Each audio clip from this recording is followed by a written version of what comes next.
the 5 to 14 age group gave us an indication of a very early evidence of prediabetes, which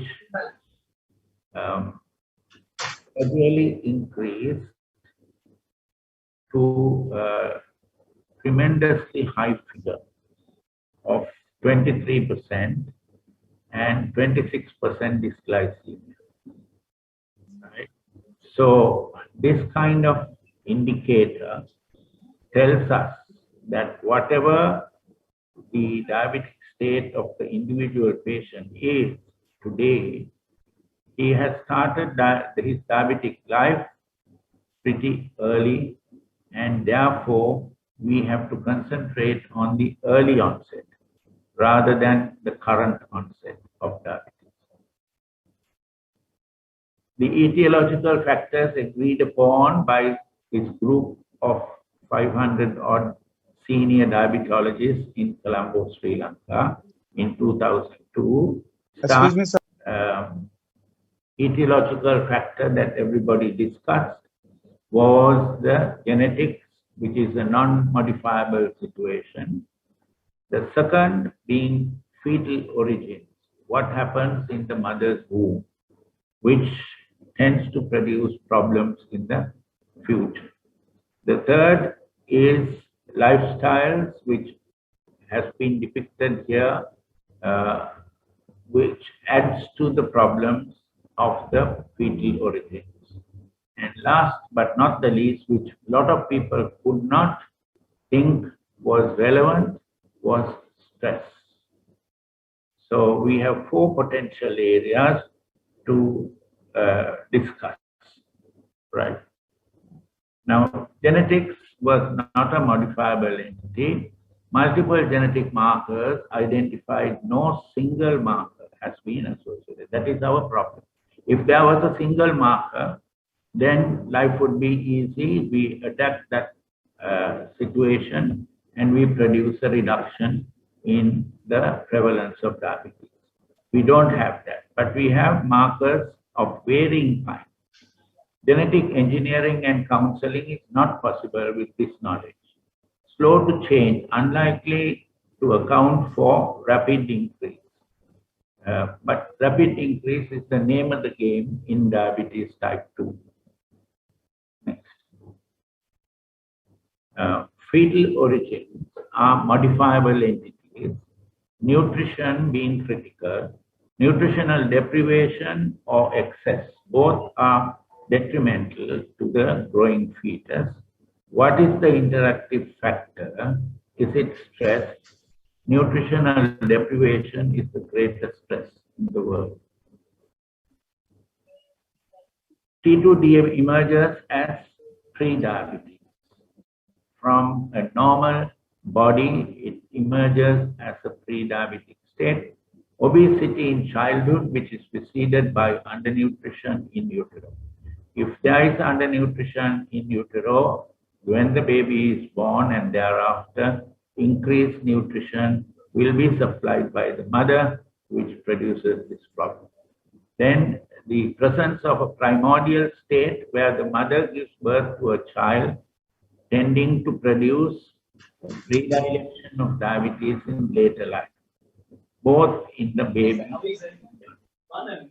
This has been brought forward by Yashnik from Pune, India.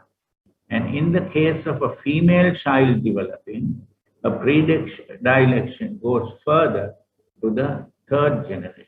So we have problems, multiple problems in that area.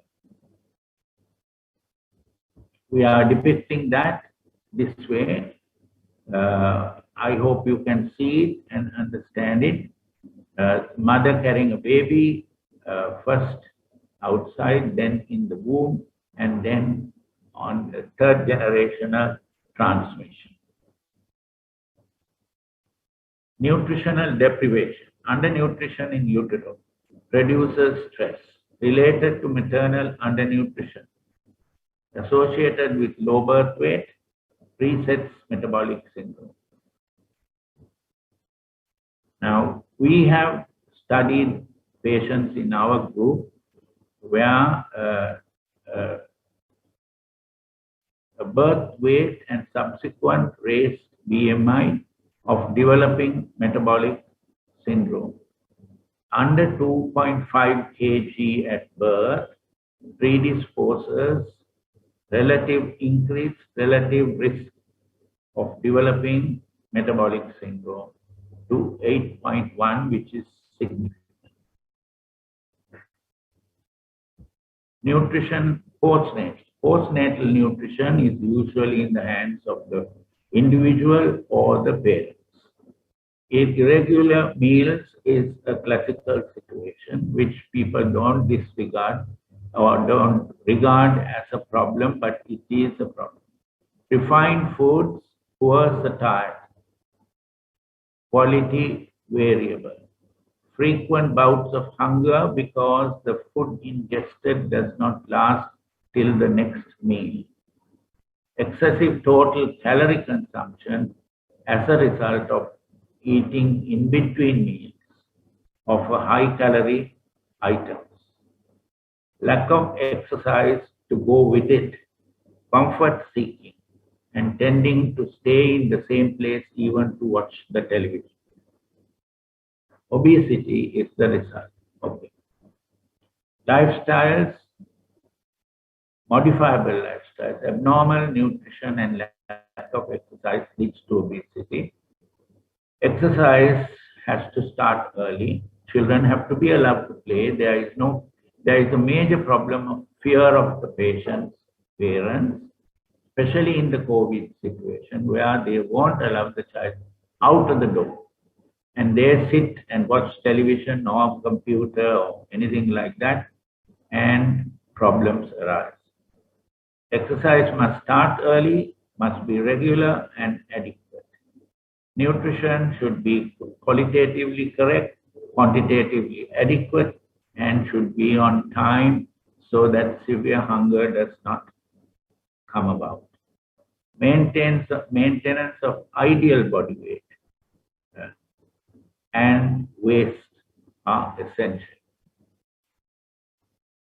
Creator of psychosocial problems.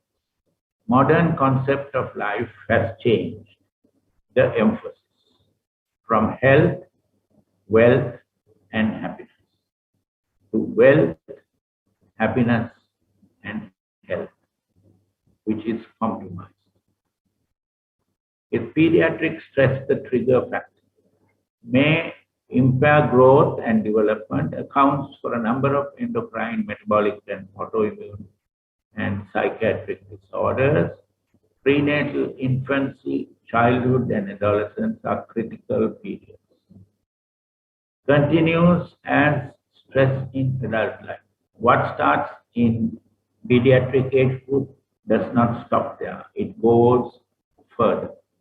Stress is a neuroendocrine response to a threat to physical health, mental well-being, and the survival of an individual from conception to death. Beneficial in the short term, detrimental in the long term, long term. Pathophysiology of stress. Stress leads to increased cortisol, adrenaline, and noradrenaline. Increased cortisol leads to elevated blood sugar and blood pressure. Elevated blood sugar leads to oxidative stress. Oxidative stress leads to insulin resistance, endothelial dysfunction, and apoptosis of beta cells. As depicted here, a slide from Antonio Cerillo indicating how stress works in the body. How do you define the mind? The mind is the main component of this speech because mind precedes all physical activity. Mind is the fast-track processor of all sensory inputs, past and present, and the creator of thoughts, words, and deeds. Integral part of the human body, as depicted by Professor George Crusoe, mind and body. Mind-body interaction. Man's greatest love is life. Life's greatest asset is health. Health determines happiness and longevity. Health is based on mental and physical well-being. If the body is unwell, the mind is under siege. If the mind is under siege, the body becomes unwell. So it's a bilateral equation, producing the other. Mind-body interaction. Increased intake of food, reduced exercise leads to obesity. Increased desire for economic gain. Now this is a driving force. Leads to migration from a rural environment to an urban to a foreign in search of better prospects of financial gain. Failure of expectation. Lack of contentment leads to stress. Failure of expectation is when the person does not reach the objectives that he started life with due to migration. Response to stress leads to addictions, alcohol, depression, suicide. This too depicts, as I said before, the mind where the deprivation and the desire, reduction in the desire leads to problems of failure of success and wealth, education, employment, lifestyles, obesity, metabolic syndrome, T2DM, and the body preset in genetics and nutrition. Deprivation created by natural disaster. Now we are in a state of the world where natural disasters are ever present. We in Sri Lanka have a problem at the moment of financial collapse. Then people in India have their own problems, and Ukraine has its own. Even Hong Kong went through a problem here. Compromised health due to loss of loved ones, housing, sanitation, nutrition, and livelihood. Results in stress response in survivors. Increased pre-diabetes in tsunami victims was a case in point as depicted by Ramachandran in India. Infections and inflammation. Risk factors for T2DM include stress and activated innate immunity as seen in the inflammatory condition. John Pickup, Diabetes Care 2004. This may be an important factor in the poor and disadvantaged groups of the world. The last thing I want to say is, in human beings, the mind governs the body, and health and illness depend on it, as said by Antiphon in the 5th century. We are still struggling to understand it. Thank you.